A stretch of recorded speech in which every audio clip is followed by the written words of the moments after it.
Good morning बच्चों। मैं पटेल नीलम कर्णावती विद्यालय में आप सभी का स्वागत करती हूँ। कक्षा 8 विषय सामाजिक विज्ञान, जिसमें आज हम पाठ 9 देखेंगे।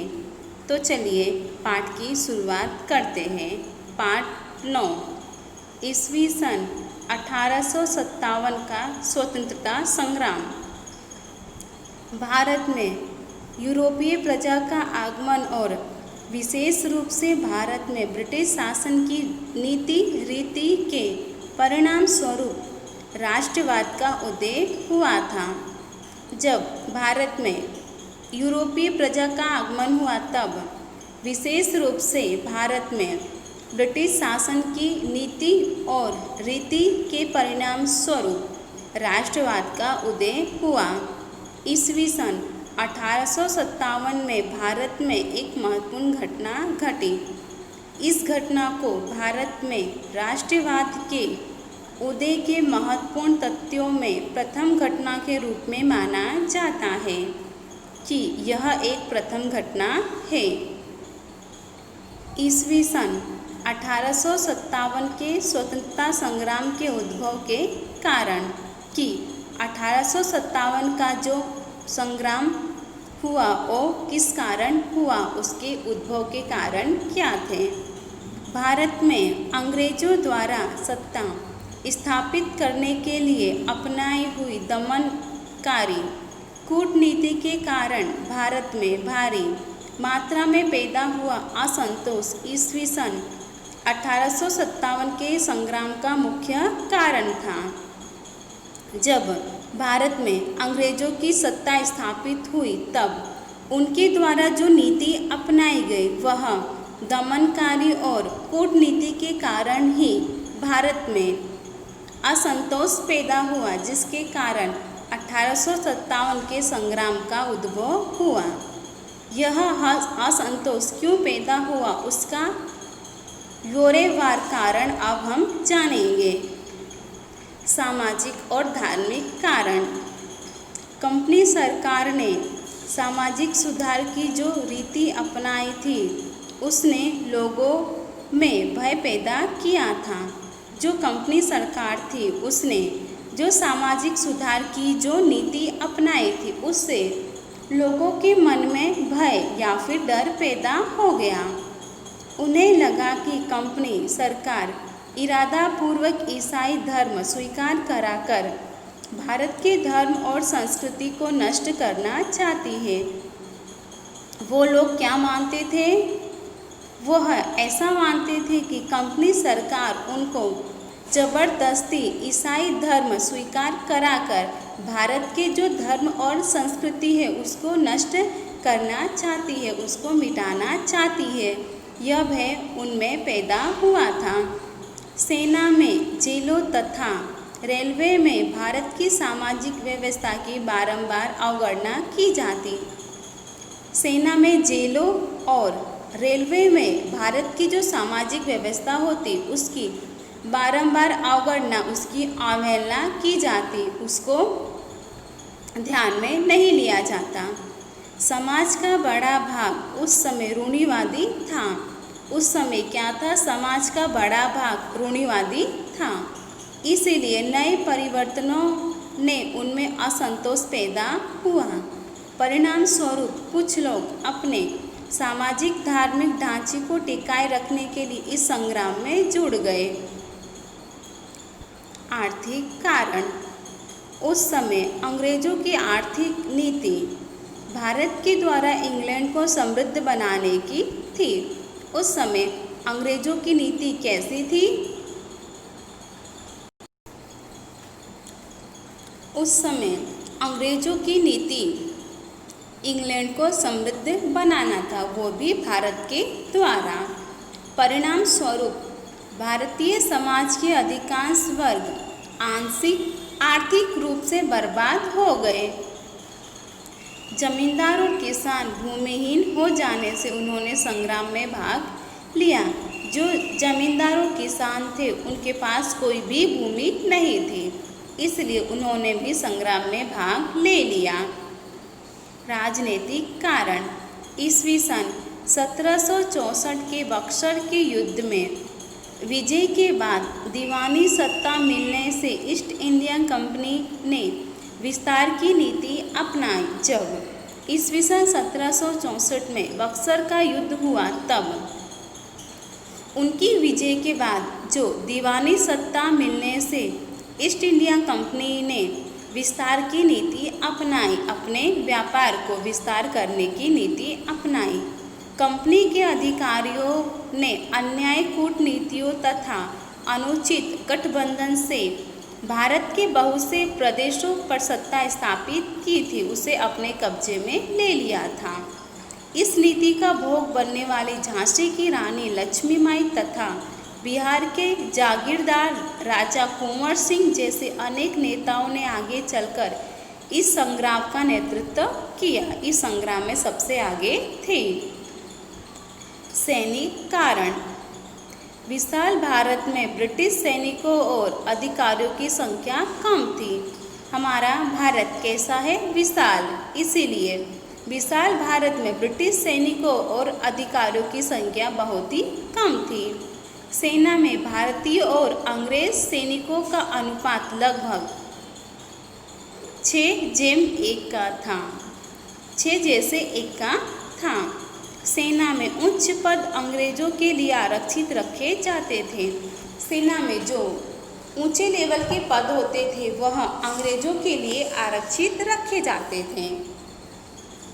भारतीय सिपाहियों को पदोन्नति के अवसर बहुत सीमित थे। उनको पद के द्वारा पदोन्नति बहुत सीमित मात्रा में मिलती थी। भारतीय और अंग्रेज सिपाहियों के वेतन में भी बहुत अधिक अंतर था। उनका जो वेतन था उसमें भी ज़्यादा गैप देखने को मिलता था। अंग्रेजों का ज़्यादा होता था और भारत के सैनिकों का कम होता था।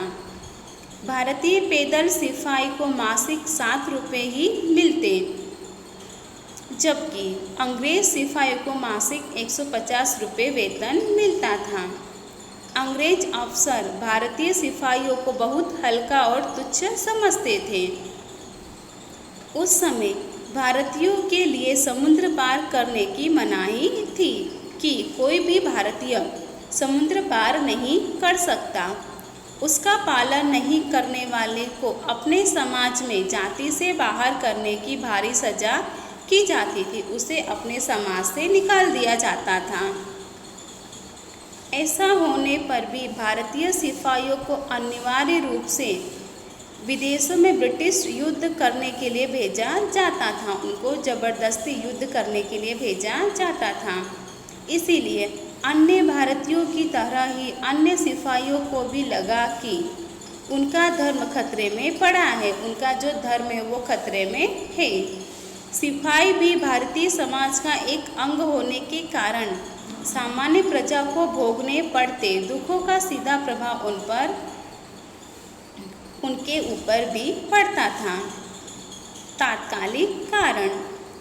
विदेशी शासन के विरुद्ध लोगों का रोष क्रमशः अलग अलग क्षेत्रों पर बढ़ता जाता था। जो विदेशी शासन थे उसके विरुद्ध भी लोगों का क्रोध क्रमशः अलग अलग रूप से और अलग अलग क्षेत्र में बढ़ता ही जा रहा था। इसी दौरान ईस्वी सन 1857 के जनवरी महीने में भारत की सेना में एनफील्ड राइफल दाखिल किया गया। एनफील्ड राइफल दाखिल किया गया, उसको भी उसमें शामिल किया गया भारत की सेना में। उसमें उपयोग की जाने वाले कारतूस बनाने के लिए गाय और सूअर की चर्बी का उपयोग होता था। उसमें जो कारतूस होती थी उसे बनाने के लिए गाय और सूअर की चर्बी का उपयोग होता था। इस कारतूस को उपयोग करते समय दांत से तोड़ना पड़ता, उसे दांत से तोड़ना पड़ता था। धार्मिक दृष्टि से क्रमशः हिंदू और मुस्लिम सैनिकों की भावना आहत हुई, उनकी भावना को ठेस पहुंची। उन्हें ऐसा लगा कि अंग्रेज उन्हें धर्म भ्रष्ट करना चाहते हैं, उन्हें अपने धर्म से हटाना चाहते हैं। उन्होंने अपने ऊपरी अफसरों से इस संबंध में शिकायत की। जो उनसे ऊपर के अफसर थे उनसे उन्होंने इस बात की शिकायत की, परंतु उनका संतोषजनक उत्तर न मिलने पर सर्वप्रथम बैरकपुर की 19वीं पलटन ने इस चर्बी वाले कारतूस का उपयोग करने से इनकार किया, परंतु उनको संतोषजनक आंसर नहीं मिला। इसलिए उसमें सर्वप्रथम जो 19वीं पलटन थी उन्होंने इस कारतूस का उपयोग करने के लिए मना कर दिया। इससे पूरी पलटन को ही बिखेर दिया गया, अलग कर दिया गया। संग्राम का आयोजन और मंगल पांडे।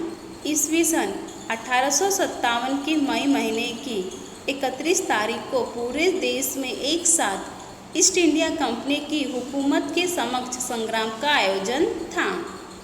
नाना साहेब पेशवा, बहादुर शाह जफर, कुंवर सिंह, अवध का नवाब आदि उसमें शामिल थे। ये लोग भी उस संग्राम में शामिल हुए।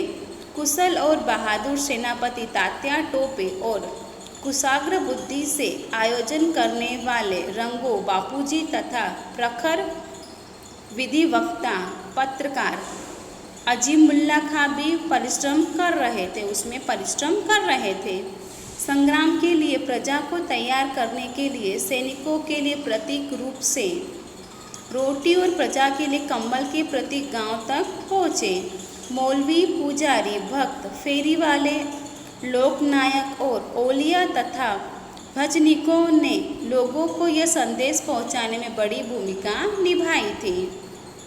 एनफील्ड राइफल में गाय और सूअर की चर्बी वाला कारतूस उपयोग करने का मंगल पांडे ने विरोध किया। उन्होंने इसका विरोध किया कि इसका उपयोग हम लोग नहीं करेंगे।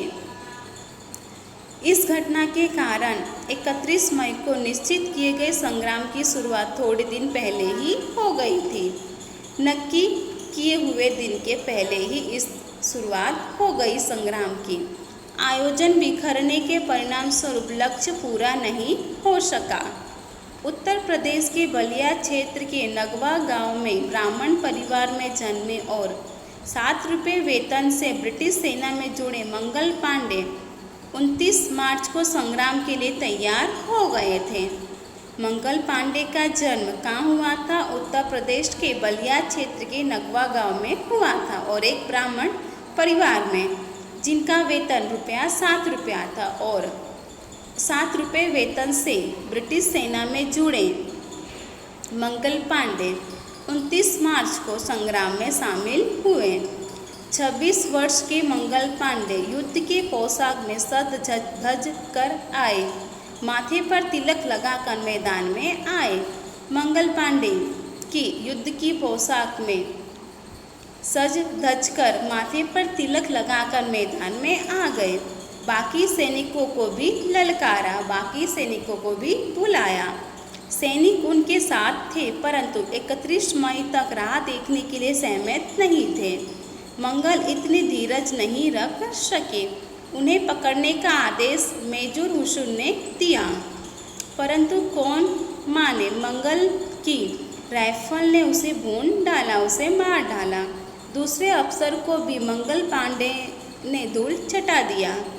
भारतीय सैनिकों ने इस पवित्र ब्राह्मण को गिरफ्तार करने से मना कर दिया। अंत में ब्रिटिश सैनिकों का घेराव बढ़ जाने पर मंगल पांडे ने आत्म बलिदान का मार्ग पसंद किया।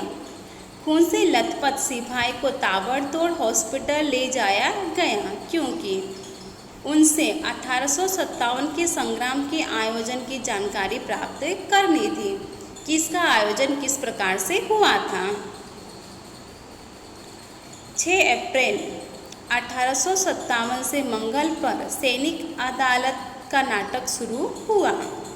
पूरी कार्यवाही अंग्रेजों ने चलाई गई और फांसी की सजा सुनाई गई मंगल पांडे को, परंतु अंग्रेजों को इस देशभक्त के पास से कोई भी जानकारी नहीं मिली।